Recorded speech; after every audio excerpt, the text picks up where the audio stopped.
The terror of the doll. Lila moved into the old Victorian house with a mixture of excitement and trepidation.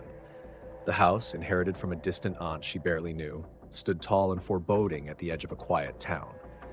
Its ornate design, with towering spires and creaking floorboards, carried an eerie charm that both intrigued and unsettled her. In one of the upstairs bedrooms, tucked away in a dusty corner, she found an antique doll sitting in a rocking chair. Its porcelain face was pristine, save for a faint crack running down its left cheek. The doll's glassy blue eyes seemed to follow her, and its painted red lips were twisted into a faint smile. "That's creepy," Lila muttered, shivering as she picked it up. Despite her unease, she placed the doll on a shelf in the hallway. It felt wrong to throw it away, as though the house itself would protest. That night, Lila settled into bed, the quiet of the house amplifying every creak and groan. As she drifted off, she thought she heard the faint sound of a rocking chair moving. She dismissed it as the wind. The next morning, she froze in horror.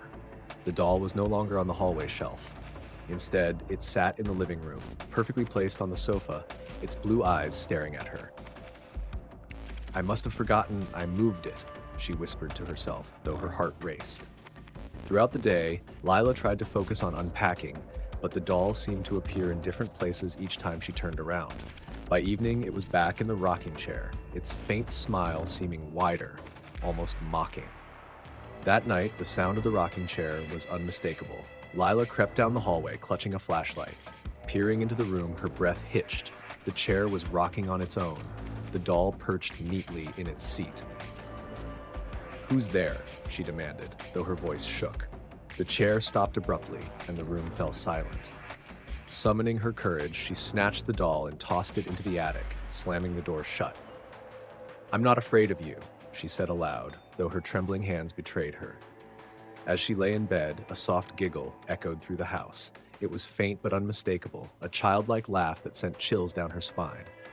She bolted upright, her eyes darting to the door. Slowly, it creaked open. The doll stood in the doorway, its small frame casting a long shadow. Its cracked cheek seemed deeper, the blue eyes gleaming unnaturally.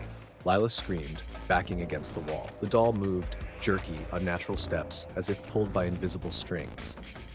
"You don't belong here," Lila stammered, grabbing a vase and hurling it at the doll. It shattered, but the doll kept advancing, its glass eyes unblinking. Panicking, Lila fled the house, the sound of that eerie giggle following her into the night.